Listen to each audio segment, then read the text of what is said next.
Again, once again, thank you very much for coming in tonight. Let me start by asking you, obviously, your impressions of the first day of the second phase, or the second stage of the elections. And what were your general, perhaps, thoughts as well? Maybe what were your thoughts on the turnout, or is it too early to make any comments about that? I will start with the end of the question. Okay. Too early to pass a judgment now. The first phase, I was out of town. I was not in Cairo. But I was following on television when I was far away to listen to what is happening. It was not that much as I understood when I came back. But I think that this is natural because most of the people who do not know. And fortunately, we have to use our mentality in this case and make judgment ourselves. Right. Otherwise, it would be difficult for the situation. Although for the government, I do not think it's going to be a problem. You know, they have a certain percentage of who's, you know, voting, etc., etc. But we have to be careful in our selection because Egypt is in a new stage.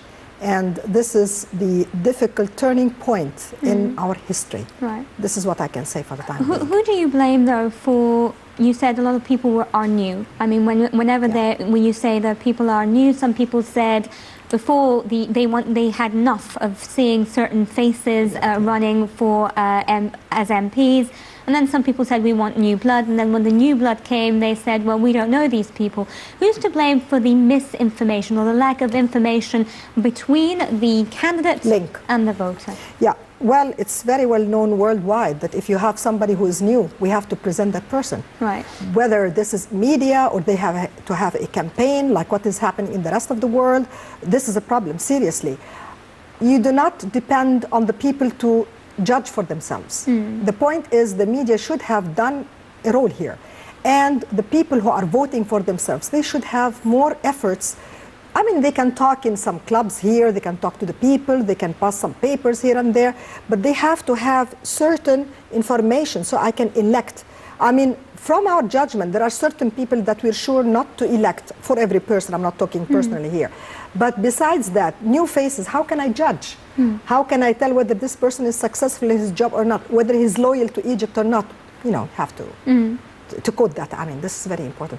So the problem is I'm going tomorrow for you know, to vote. Right. But I have to take into consideration that most of them, I said not all, I do not know them. I have to make my selection using my judgment being in Egypt as an Egyptian. Otherwise, you'll find some people will not turn in and just go and have the vote. That's the problem. But we have to have new faces. Definitely, you have to have a new blood, especially that Egypt has been passing for 3 or 4 decades and stagnation stage. I mean, this was too much for us. Right. So we're hoping that, inshallah, you know, when we finish, we have new blood, and these people, while we select them, they have to do something for Egypt. I wouldn't say more than that, otherwise I will tell you whom I'm going to select. Right. Dr. Saeed, what are your thoughts on the turnout today? Actually, I voted in the first term. Right. And it was difficult for me because I have been outside Egypt for 35 years. Right. I was a professor in Penn State University in USA, and a professor in University of British Columbia in Canada. And I was following all the news of Egypt. And whenever there is a smell of a revolution, I come, especially 25th of January, I came especially for it, 30th of June 2013, I came especially for it. And I can notice many of the revolution mistakes or that caused this low turnout of voters. And I believe that the truth is the most important thing for a nation in our situation that went through 60 years of bad governments. And I always say 60 years. My Nasser's friends get angry with me and say only 30. I say no, 60. Yes, I agree with you. And 80 years of fooling by those so-called Muslim brothers. Right. And they are not Muslims and they are not brothers. They are traitors and agents of colonialism and Zionism. And this is proven from 1928 when they were formed by the British colonialism. And they came for 1 year to power, which was wonderful, because they uncover themselves in 1 year, which all the other forces tried to uncover them for this 80 years, and it was difficult because they are clever.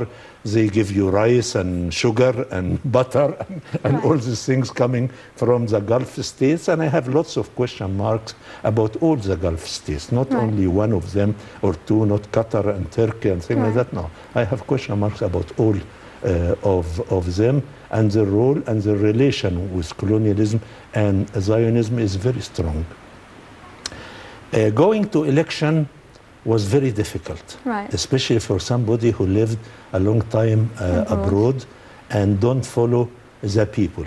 Of course, I can tell when you come and tell me somebody like X, and he is blaming that he's not a Muslim brother, and I know for sure that he is a Muslim brother. Like he talked in BBC the day before yesterday, and he called for an election for the presidency. I don't know why.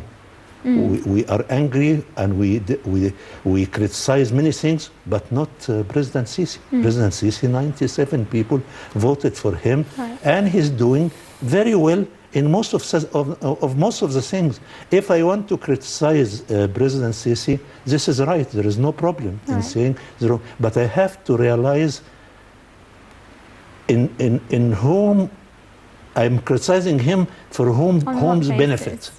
Is it for the Muslim brothers, the agents of colonialism and Zionism? Then no, I will not criticize him. I will say he's great, although I have criticism against him. So we have the right to criticize any government and any ruler.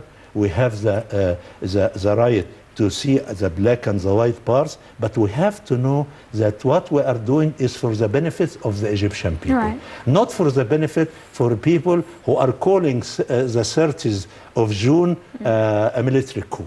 This is a big lie. But did you find the whole process easy? Did you know who you were going to be voting for? Or did you have the information that you needed to go into the polls and cast your ballot? The information was very easy to get, because you just put 5151 on your mobile and you get where you're going to vote. But I'm talking in terms of candidates. But about candidates. About candidates, I have, because I lived abroad for a long time and I have been back only for 3-4 months, so I have to ask friends. I have to ask friends in order not to vote for the best person. Because for me, my ideology and my political trends, nobody of them is being nominated. Well, from your observations, what did you make of the turnout? And I mean, a lot of people are going to be talking about turnout, and we're going to be hearing a lot about this during the coming couple of days. How important is voter turnout for these elections, for their importance, for Egypt's international standing, and obviously how the West is going to view, and obviously they comment on everything. So they're going to surely comment on this. This is a very good question, and I will answer it to you very honestly. Okay, that we have to be truthful to ourselves if we want to develop. Egypt must develop. It has been stagnated for about 60 years.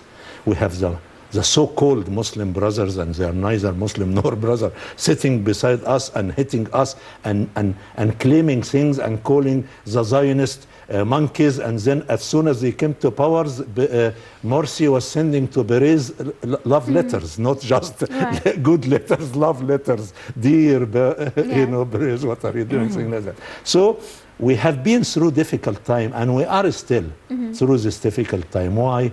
Because there are many countries who are helping the so-called Muslim brother.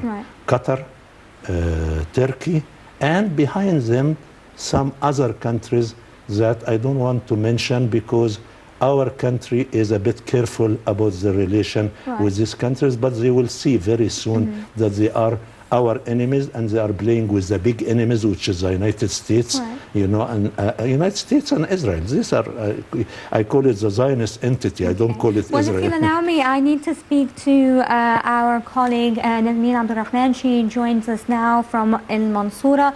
Naveen, can you hear me? Yes, Nancy. Good evening to you and to your guests, Dr. Bagneed and Professor Nashag. A very good evening to you, Nermeen. Let me start off obviously by asking you about your observations of the day's turnout, and just if you could wrap it up for me and tell me what you saw. I guess as well I wanted to ask you, which is something I find very interesting, who do you think were the biggest margin of people turning out? Was it the elderly? Was it women? Was it the youth?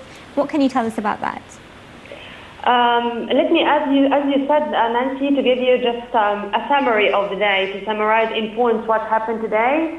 Most, let's say 90% of the committees already started their work on time, 9 a.m. Cairo local time. If there were some committees which started a little bit later, it was no more than 10 to 15 minutes all over the Qahliya. I don't know if you know that the Qahliya is the most populous after Greater Cairo. We do have here 3,952,000 eligible voters, and distributed, of course, on 11 constituencies. We have 369 candidates competing on 29 seats in the coming parliamentary elections, coming parliament, inshallah. When I was early in the morning there in my first coverage, I met with Governor Hussein Imam. He was that much keen to tour the schools or the voting stations early in the morning, along with many of the high-ranking officials, whether from the Ministry of Education. As you know, schools host the committees and subcommittees. Also, we had the opportunity to have an interview with General, off camera, of course, because he is not authorized to be on camera, General Osama Shaban, who is the head of the civil forces, civil protection forces, who was also keen to be among his men touring the stations since 7 a.m. Cairo local time to make sure that everything is okay and everything is secured.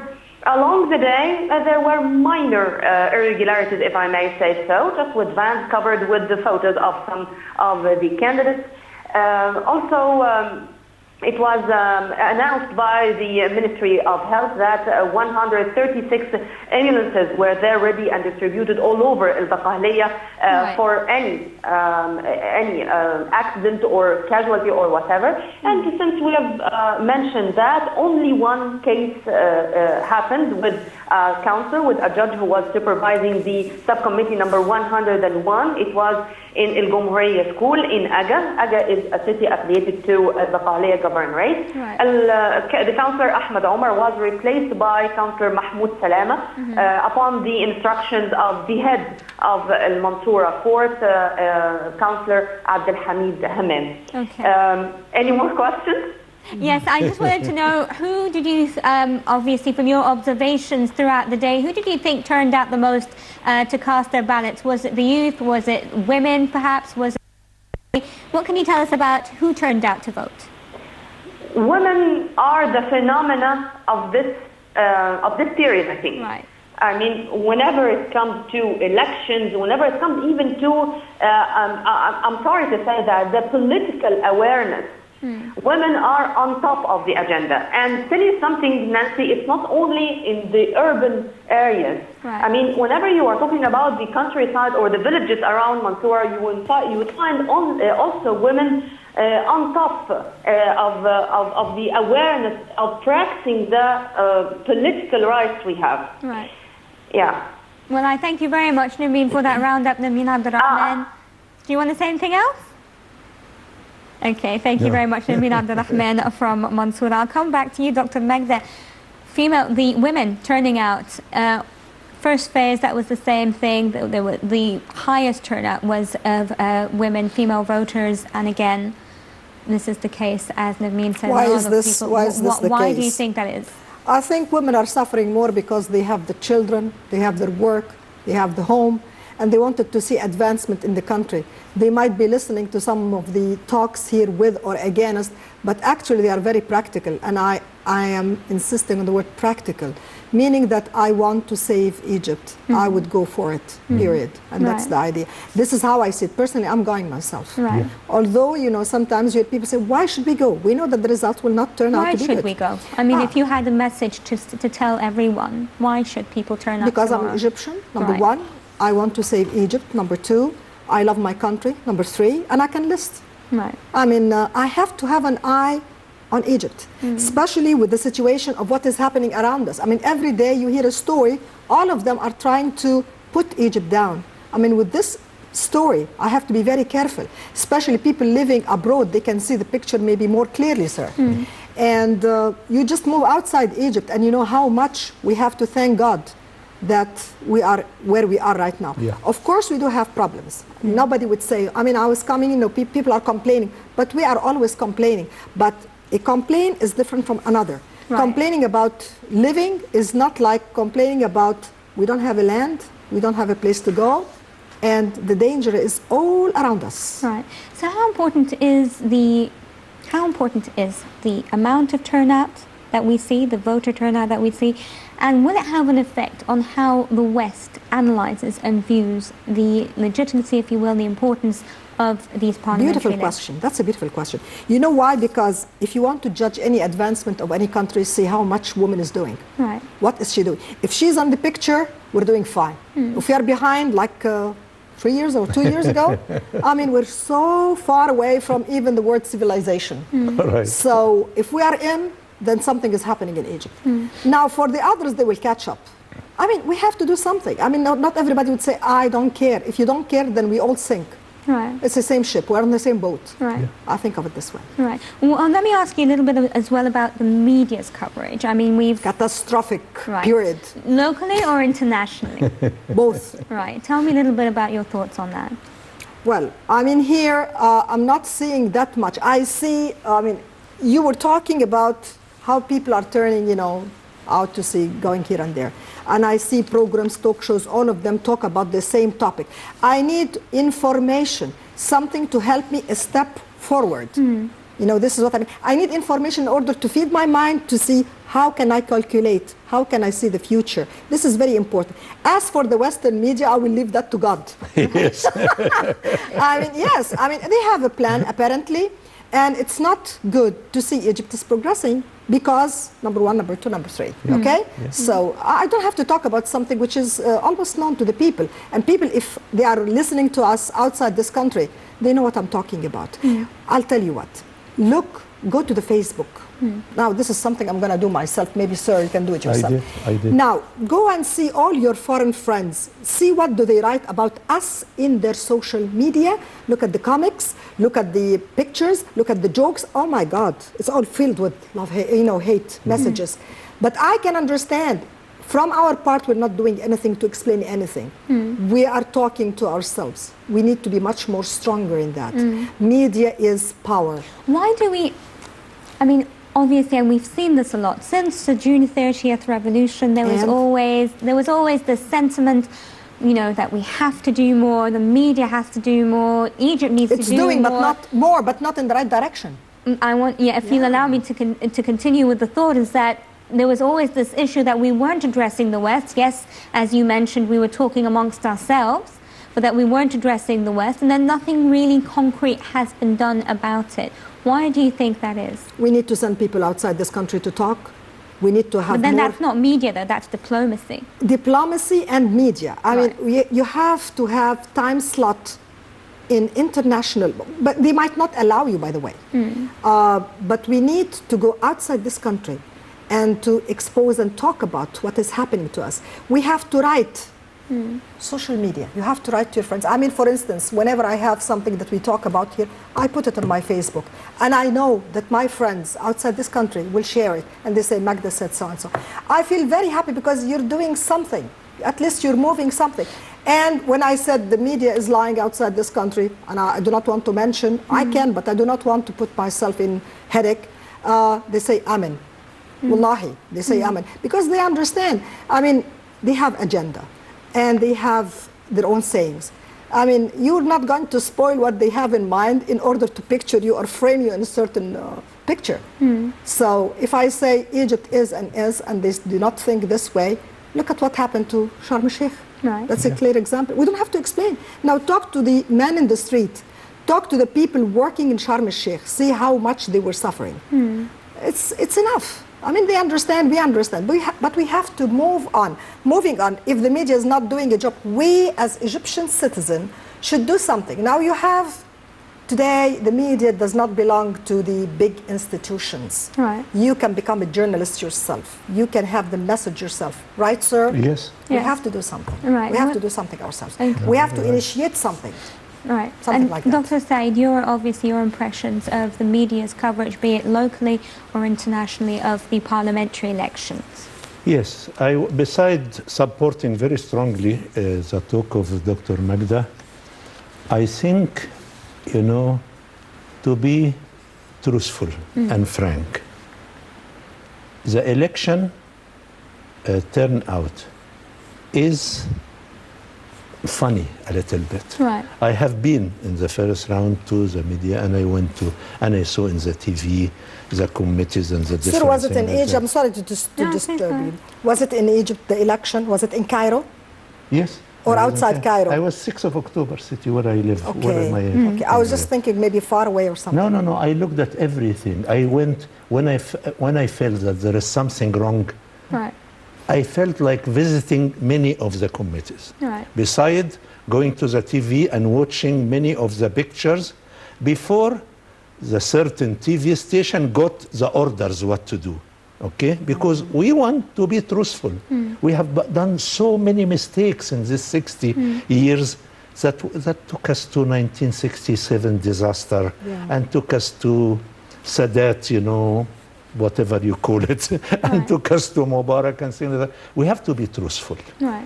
And at the same time, I cannot accuse anybody of anything.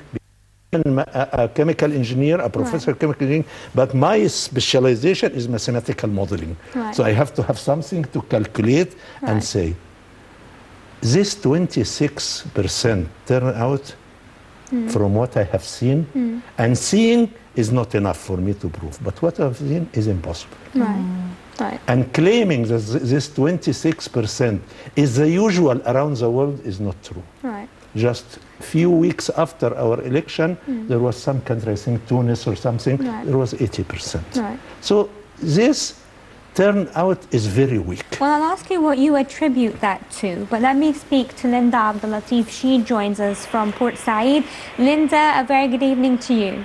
Good evening, Nancy. Let me start off by asking you, obviously, if you could just brief us on your observations for the day. Well, today I was reporting from Assoum El Gamil Primary School right here, as is mentioned, in Port Said Governorate. Now, from the early morning at 8:30 a.m., women were gathering in front of the school gates, waiting for the opening of the polling stations in order to cast their votes and be part of the 2015 parliamentary elections. Now, the school that I was covering in has a total number of 7,119 registered voters, and all of them were women. In the early morning, as I've mentioned, the number was good up till 2 p.m. Now, after 2 p.m., the numbers started decreasing because we were approaching the break that was expected to start at 2:30 and end at 3:30. Now, a couple of minutes before 3:30, women started gathering in front of the polling stations in order to cast their votes. The number at that time was fair, and in comparison to the early morning, it was less than the early morning. Now, the numbers were still in an average. The participation was actually average towards the afternoon and towards the evening as well, up till the closing of the polling station right there in Assoum El Gamil Primary School. Right. Did you have the chance at all to speak to any of the female voters there, and what were your observations? I mean, what did they tell you they were there to do? How important was this for them that they turn out and that they cast their ballots? Well, as I mentioned, this school is only for women, right. So women actually came to participate and were very keen to be part of the 2015 parliamentary elections, just as they did in the constitution referendum, in the presidential elections, and in the first phase of the 2015 parliamentary elections. It was evident as well that in the other schools that I was covering in Giza, the huge participants was among the women and the elderly, the old women as well. Right. So they are very keen to participate. They are very determined to see a change in the country. Now, as for their demands, I managed to speak to some of the women there who were casting their votes, and they told me that they want houses for the youth. They also wanted more job opportunities for the youth and better health and better education as well. Those were the majority of the demands. They were better or more housing for the youth and more job opportunities. Now, some of the other women told me that they want a secure and safe government or a secure and safe country in general. Right. And what was the age group that was most prevalent? What can you tell us with that regard? Well, women from different age groups have come to participate. I've seen the young, I've seen the old, I've seen the elderly, and I've seen the disabled as well, all keen to participate. And actually special care and special attention was given to the elderly and the disabled. Well, as the governor of Port Said, General Nazzi Nasruddin, told me earlier that they've been providing wheelchairs in order to ease the voting process for the voters or the participants of the 2015 parliamentary elections. And the human rights sector of the Ministry of Interior, the policemen of the human rights sector at the Ministry of Interior were responsible for driving those wheelchairs and moving the participants all the way to their subcommittees in order to cast their votes. Okay, and I thank you very much. Nibda Abdul Latif joining us there from Port Said. Thank you very much for that roundup. Now, before we continue our discussion, another report that we have for you. In Egypt's 2015 parliamentary election is, as we know, underway and has officially started to form a long-awaited Council of Representatives. Parliamentary elections are the third step of a roadmap that has approved by Egyptians back in July of 2013. Let's take a look at this report.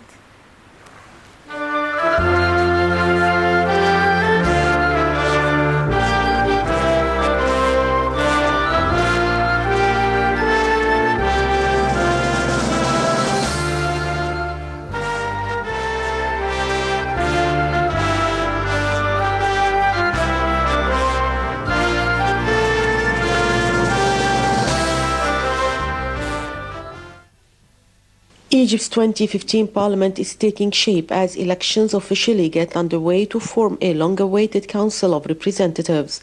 The High Elections Committee decided that the parliamentary elections would be held on two phases. The parliamentary elections are the third step of the roadmap approved by Egyptians on the 3rd of July 2013.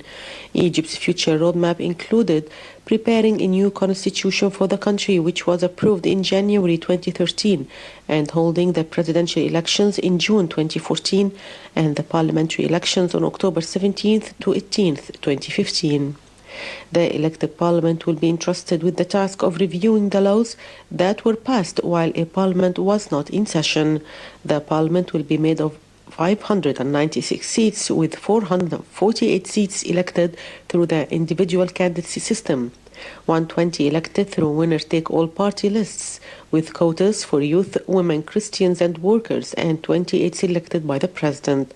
According to the constitution, the president of the republic is authorized to appoint a number of public figures as parliamentary deputies, with the stipulations that this number does not exceed 5% of the total number. Officially successful candidates in the two-stage parliamentary elections will be allowed to receive their parliamentary membership cards between the 3rd and 20th of December. The Egyptian government is hoping these polls will demonstrate to the international community that it is moving towards building democratic institutions, as well as sending a message that Egypt has become politically stable and open for investment. The House of Representatives will be composed of 596 MPs, the highest number in Egypt's 150-year parliamentary history. On top of the biggest winners of the first stage of Egypt's parliamentary elections held between 17th and 28th of October in 14 governorates are Copts and women. Official statistics show that out of 110 running as independents and party-based candidates in the first stage, 32 women have succeeded in securing seats in the coming parliament. Statistics also indicate that 16 Egyptian Copts have also won seats.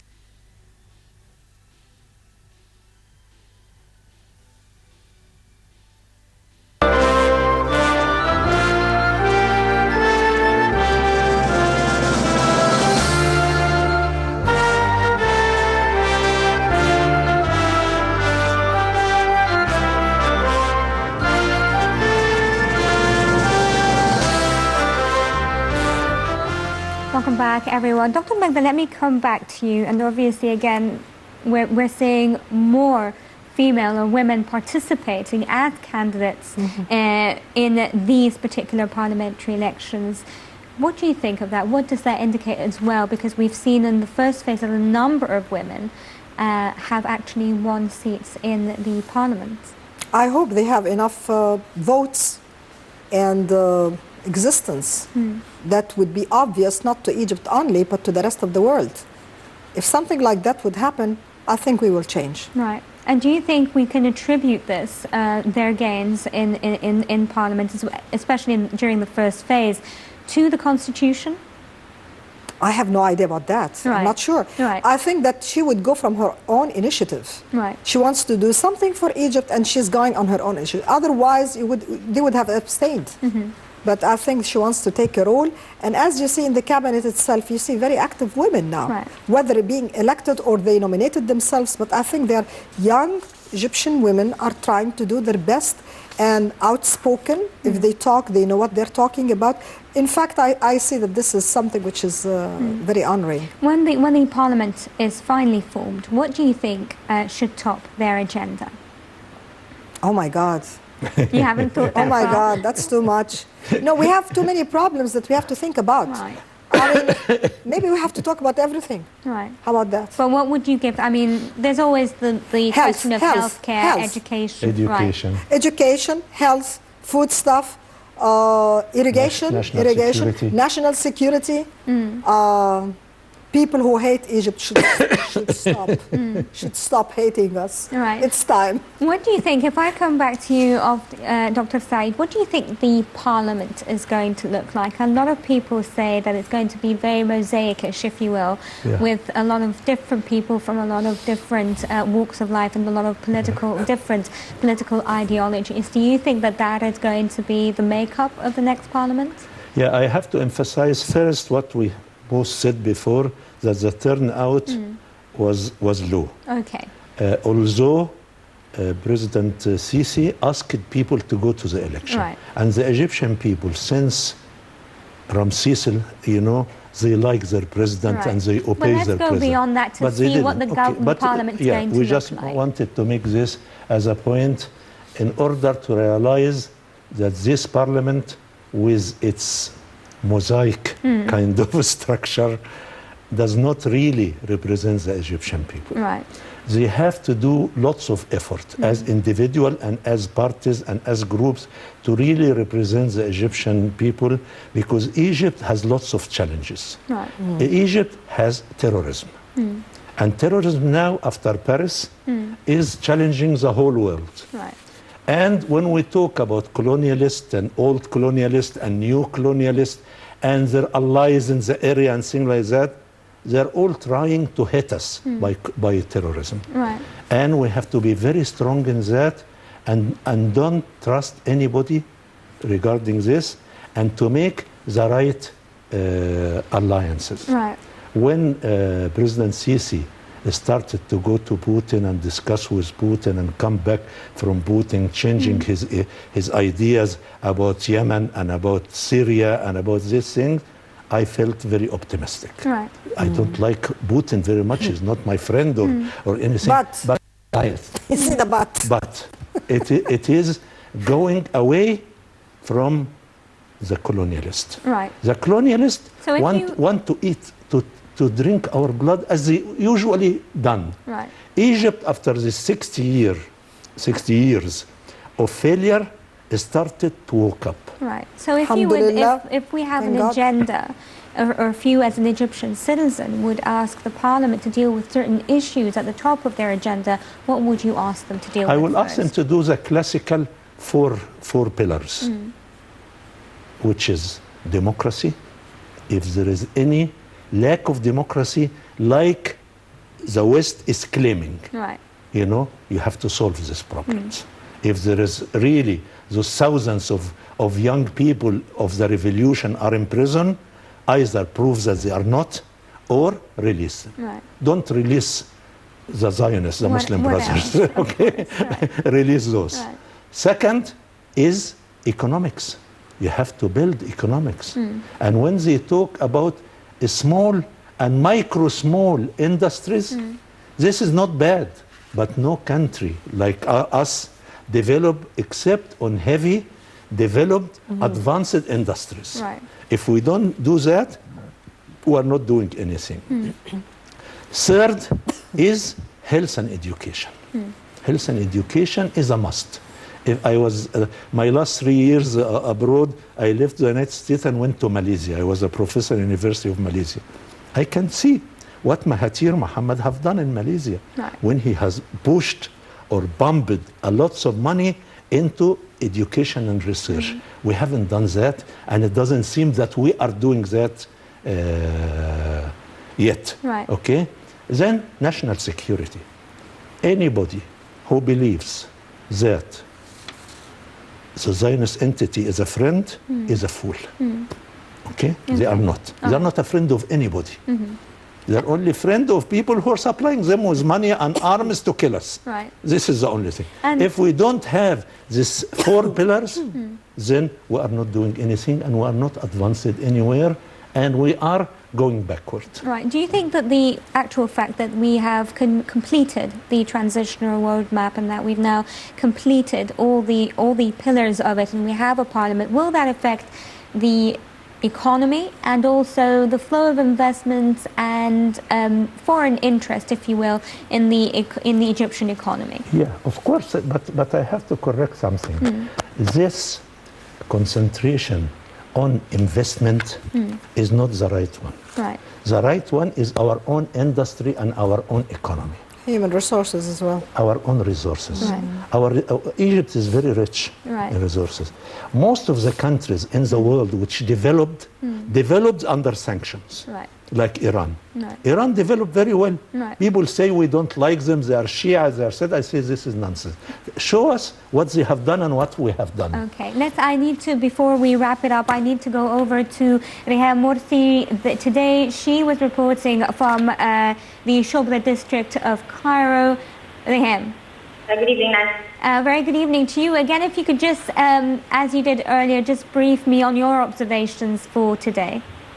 Well, when I spoke to one of the heads of the electoral committee responsible for the northern district of Cairo, we spoke about the possible irregularities or complaints by the voters themselves. He said that there weren't any irregularities reported and that the voters didn't seem to have a lot of complaints. The main complaint that they talked about was the fact that they found it a bit difficult to find where they're voting or how many candidates they're supposed to vote for.